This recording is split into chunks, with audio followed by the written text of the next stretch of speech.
बाबा साहब डॉक्टर भीमराव अम्बेडकर जी की जयंती के अवसर पर आयोजित भारतीय जनता पार्टी जनपद रुद्रप्रयाग के इस कार्यालय में मंच पर आसीन जिनका बहुत ही सार्वजनिक उद्बोधन, और जब मैं सच में अब तो मेरे साथ कैबिनेट में है, हम सब लोग पहले भी साथ में थे, वैसे जब मैं और साथ साथ विधायक थे पिछली बार 2017 से 22 में, तो जब ये बोलते थे तो मुझे लगता था कि ये बोलते रहे और बोले।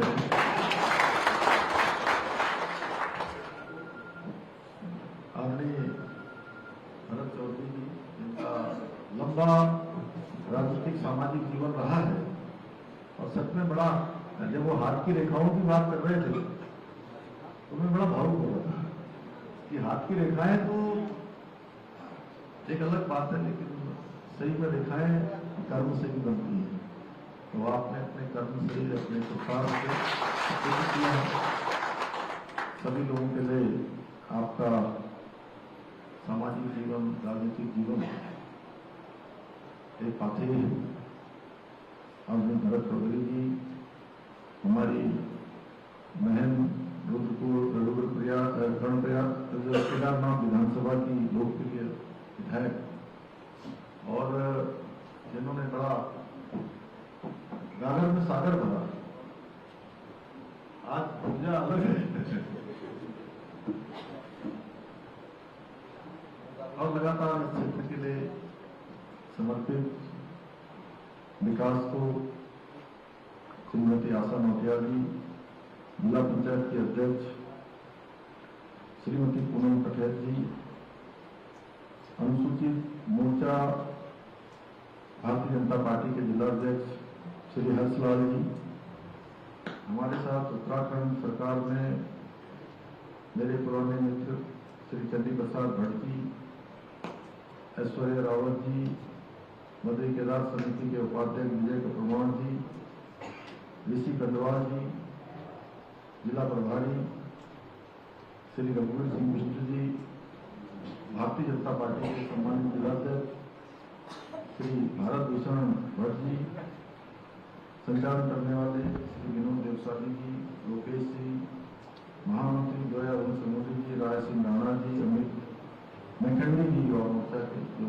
हमारे लगा रहे थे, पूर्व अध्यक्ष हमारे राष्ट्रपति सेमवाल जी, शकुंतला जगवान जी, दिनेश मियाल जी, महावीर पवार जी, जिला पंचायत के सदस्य सुबोध बरवाड़ी जी, गंभीर सिंह बिष्ट जी, श्रीमती किरण देवी जी, और आज जिन्होंने भारतीय जनता पार्टी की सदस्यता ली है,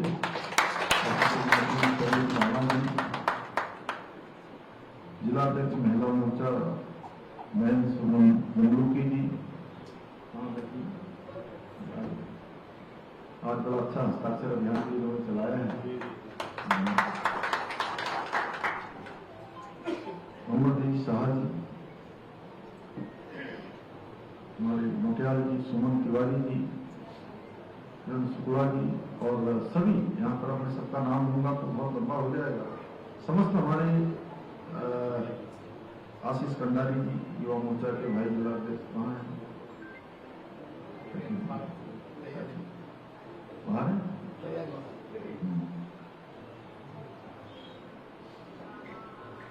सभी हमारे जिला पदाधिकारीगण, सभी हमारे मंडलों के सभी आए हुए हमारे पदाधिकारी, मंडल अध्यक्ष, पदाधिकारी, मोर्चे, प्रकोष्ठ, समस्त पंचायतों के हमारे समस्त प्रतिनिधिगण, समस्त कर्मठ एवं जुझारू कार्यकर्ता भाइयों एवं बहनों एवं पत्रकार मित्रों एवं छायाकार बंधु, मैं सबसे पहले तो हम सभी को, जिन्होंने संविधान का मार्ग दिखाया, लोकतंत्र का मार्ग दिखाया, संविधान निर्माता, सामाजिक समरसता और सामाजिक न्याय का जिन्होंने मार्ग दिखाया, पूजनीय बाबा साहब डॉक्टर भीमराव अम्बेडकर जी को उनकी जन्म जयंती के अवसर पर कोटि कोटि नमन करता हूँ। और मेरा सौभाग्य है कि आज इस अवसर पर बड़ी संख्या में हमारे सभी कार्यकर्ता भाई बहनों के बीच में, आप सबके बीच में, इस संगोष्ठी में मुझे आप सबके बीच में उपस्थित होने का अवसर प्राप्त हुआ है। और मैं आप सबका अभिनंदन भी करता हूँ कि आपने मेरा आज जनपद रुद्रप्रयाग आने पर सभी हमारी बहनों ने, हमारे बड़ों ने, बुजुर्गों ने और मेरे युवा साथियों ने जोर जोर से नारे लगाकर, बहनों ने तिलक लगाकर, उसको सर पर रखकर, उसको वर्षा करके मेरा स्वागत किया। सच में मुझे बहुत भाव विभोर, मैं भी आप सभी का अपनी ओर से बहुत स्वागत करता हूँ, बहुत अभिनंदन करता हूँ। और जनपद रुद्रप्रयाग में आना हमेशा मेरे लिए बहुत ऊर्जा भरा होता है। बहुत मेरे मन में बहुत हमेशा से इसकी प्रतीक्षा रहती है कि मैं जनपद रुद्रप्रयाग के किसी भी इलाके में आऊँ। कभी मुझे नहीं लगता कि मैं कहीं ऐसे कार्यक्रम में जा रहा हूँ। जब भी मैं आप सबके बीच में आता हूँ तो मुझे लगता है कि मैं अपने सब परिवारजनों के बीच में जा रहा हूँ, परिवार के लोगों से मिलने आ रहा हूँ। और मैंने देखा है जब केदारनाथ विधानसभा का चुनाव हो रहा था तो एक एक भाई ने, बहन ने, बड़े ने, बुजुर्ग ने तमाम सीमाओं को तोड़कर जिस प्रकार से अपना आशीर्वाद दिया, जिस प्रकार से उन्होंने हमारा अपना समर्थ दिया, समर्थन दिया, सच में मैं अभिभूत हूँ। मैं आप सबके प्रति अपना जो लगाव है उसको मैं शब्दों में व्यक्त नहीं कर सकता। और मेरा बहुत आत्मीय रिश्ता है और मुझे लगता है कि ये कहीं ना कहीं भगवान की कृपा से, बाबा केदार की कृपा से ये जुड़ाव मेरा एक शाश्वत जुड़ाव यहाँ से है। आज भाई बहन, हम बाबा साहब डॉक्टर भीमराव अम्बेडकर जी का स्मरण कर रहे हैं। और अभी 2 दिन पहले ही 14 अप्रैल को उनका जन्म दिवस होता है और उस जन्म दिवस के दिन हमारे प्रधानमंत्री जी ने हमको बहुत बड़ी सौगात दी। हमारे राज्य उत्तराखंड को बहुत बड़ी सौगात दी। इतनी बड़ी सौगात कि जो हमारा देहरादून है, ऋषिकेश है, हरिद्वार है, मसूरी है, आसपास का क्षेत्र है, एक पूरा क्षेत्र ऐसा हो गया है जैसे दिल्ली के पास गुड़गांव, गुड़गांव के पास नोएडा, उसके बगल में गाजियाबाद, गुरुग्राम, फरीदाबाद, ये पूरा जिसको बोलते हैं एनसीआर रीजन। वो एनसीआर रीजन एक इलाके से दूसरे इलाके में जाने पर अगर किसी को नोएडा या गाजियाबाद से गुड़गांव जाना हो तो लगभग 3 घंटे का समय लग जाता है। अब इतना ही समय हम लोगों को देहरादून से दिल्ली पहुंचने की कितनी बड़ी सुविधा होने वाली है। कोई मेडिकल इमरजेंसी है, तुरंत जाना है। हमारे व्यापारी बंधु हैं, हमारे पढ़ने वाले छात्र हैं, देश के विभिन्न इलाकों में किसी को जाना है, देश दुनिया में जाना है, दिल्ली कोई काम है, तो आप 2 से ढाई घंटे में दिल्ली से देहरादून की दूरी पूरी हो जाएगी। एक रोडवे कॉरिडोर उन्होंने हमारे राज्य को भी समर्पित किया और राज्य के साथ साथ पूरे देशवासियों को समर्पित। और प्रधानमंत्री जी का जो हमारे राज्य के साथ जो लगाव है वो किसी से छुपा हुआ नहीं है। वो देश के पहले ऐसे प्रधानमंत्री हैं जिन्होंने प्रधानमंत्री बनने के बाद 28वीं बार प्रधानमंत्री के रूप में वो हमारे देवभूमि उत्तराखंड में आए हैं। पहले के प्रधानमंत्री तो एक कालखंड में एक बार आ जाए, 2 कालखंड में भी कई बार कोई तो आते ही नहीं थे। आपको पता ही है पहले हमारी कैसी गिनती होती थी। हमको छोटा राज्य समझकर, एक कोने का राज्य समझकर कोई गिनती भारत में नहीं होती। केंद्र की योजनाओं में भी हमारी कोई बहुत भागीदारी नहीं रहती थी, हमारी हिस्सेदारी बहुत कम होती थी। लेकिन प्रधानमंत्री मोदी जी ने इस धारणा को बदल दिया, क्योंकि उनका लगाव, उनके हृदय में उत्तराखंड बसता है। इसके एक नहीं अनेक उदाहरण हमारे सामने हैं। हमारे ही यहाँ बाबा केदार का जो परिसर है, स्थान है, पूरी तरह से 2013 की आपदा में तहस नहस हो गया, क्षतिग्रस्त हो गया था। वो मुख्यमंत्री थे उस समय, उन्होंने कहा कि हम यहाँ का काम करवाते हैं, लेकिन उस समय की सरकार ने उनको उसकी इजाजत नहीं दी। आप सबको याद होगा, कांग्रेस की सरकार होती थी। भाइयों बहनों, बाबा तो बाबा है, उनकी इच्छा के बिना तो कुछ हो ही नहीं सकता। बाबा जिससे जो करवाना है उसके लिए वैसा रास्ता बना देते हैं। 1 साल बाद देश के आम चुनाव होते हैं और देश के आम चुनाव में देश की जनता प्रचंड बहुमत से अपने भक्त श्री नरेंद्र मोदी जी को देश का प्रधानमंत्री चुन लेती है और उनको मौका दे देते हैं, बाबा कि अब आप मेरे परिसर का पुनर्निर्माण भी करो, नवनिर्माण भी करो। आज आप देख रहे होंगे बाबा के परिसर का नवनिर्माण भी हो गया, पुनर्निर्माण भी हो गया, भव्य केदार और दिव्य केदार वहां बन गया और बन ही रहा है, काम चल ही रहा है। शंकराचार्य जी की समाधि वहां स्थापित हो रही है, आस्था घाट वहां बन गया है, वहां सरस्वती घाट बन गया, मंदाकिनी के किनारे काम हो गया है, हमारे तीर्थ पुरोहितों के आवास बन रहे हैं, वहां पर अस्पताल बन रहा है, स्वास्थ्य की सेवाएं हो रही है, आस्था पथ बन रहा है, ध्यान केंद्र बन रहा है, तमाम प्रकार के काम वहां पर हो रहे हैं। बद्री विशाल का मास्टर प्लान, उस पर काम हो रहा है। ऐसे अनेक काम उनके समय में हुए हैं। यही हमारे ही बगल में जमुई जनपद का अंतिम गांव, जिसको माणा गांव, जिसको अंतिम गांव कहा जाता है, प्रधानमंत्री जी देश के पहले प्रधानमंत्री हैं, वहां गए और उन्होंने उस अंतिम गांव को कहा कि अब ये अंतिम गांव नहीं होगा माणा गांव, अब माणा गांव देश का पहला गांव। तो प्रधानमंत्री जी का इतना लगाव है कि मैं कई घंटों यहां से बोलूं तब भी उनकी बातें समाप्त नहीं होती। हमने शीतकालीन यात्रा शुरू करते हैं, लेकिन शीतकाल में लोग पहले अपनी दुकानें बंद कर देते थे, उनका व्यवसाय बंद हो जाता था। हमने प्रधानमंत्री जी की प्रेरणा से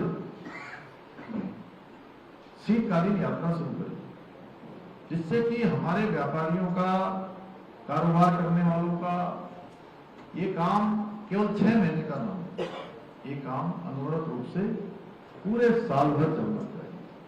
भाइयों बहनों, आज मुझे बताते हुए खुशी है कि मैंने आप ही के जनपद से मुखीमठ ओंकारेश्वर भगवान के प्रांगण से 8 दिसंबर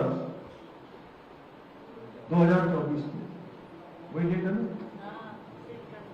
डेट इधर तो नहीं है? भगवान का आशीर्वाद लेकर उस यात्रा को प्रारंभ किया।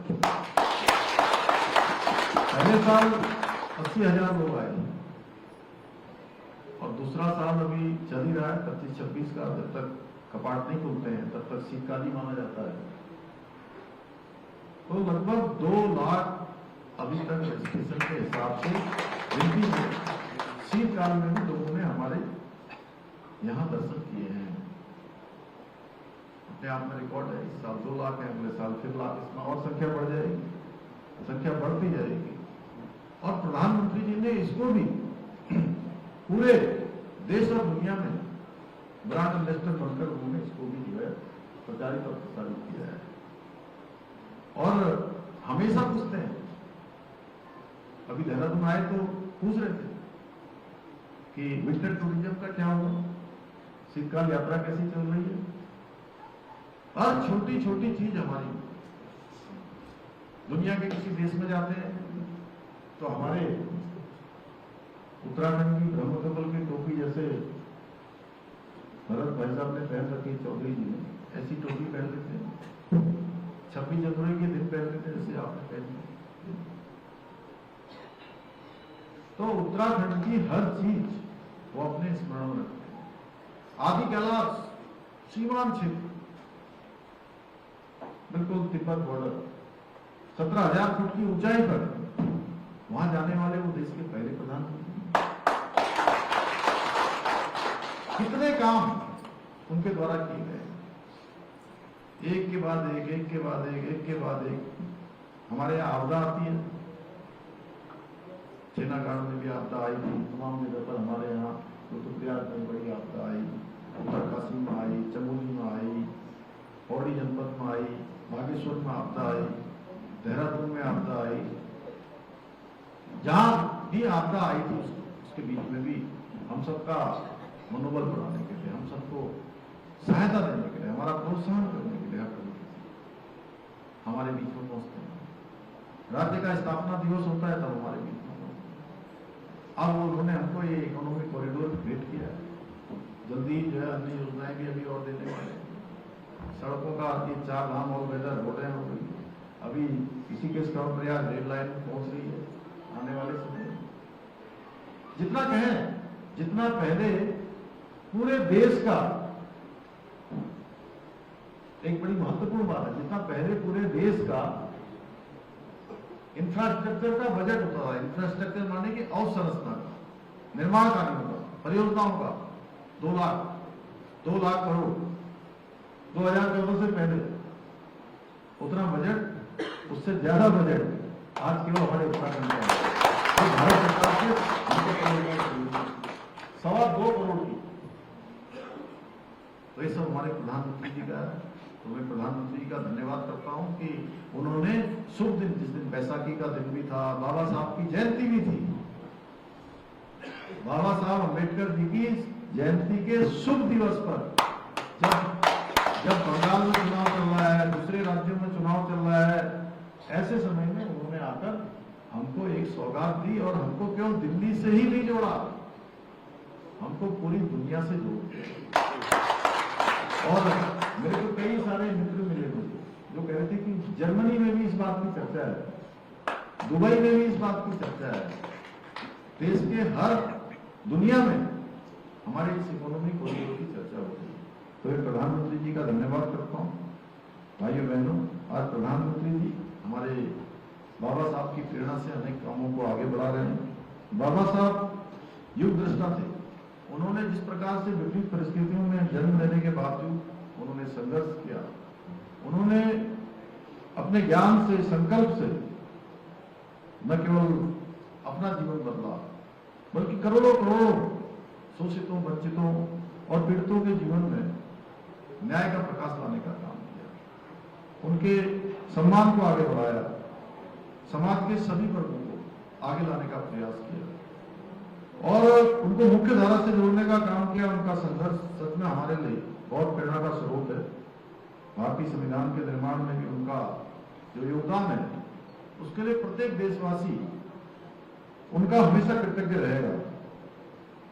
भाइयों बहनों, बाबा साहब केवल संविधान के निर्माता नहीं थे, बल्कि वो भारत के दूरदर्शी आर्थिक चिंतकों में से भी एक थे, क्योंकि उनके बहुत पहले ही ध्यान में आ गया था कि यदि आर्थिक व्यवस्था मजबूत नहीं होगी तो सामाजिक न्याय भी अधूरा रहेगा।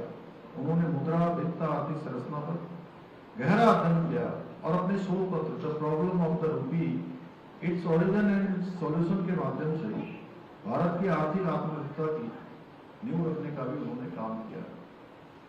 बाबा साहब का स्पष्ट मानना था कि सभी को आर्थिक समानता भी होनी चाहिए, सामाजिक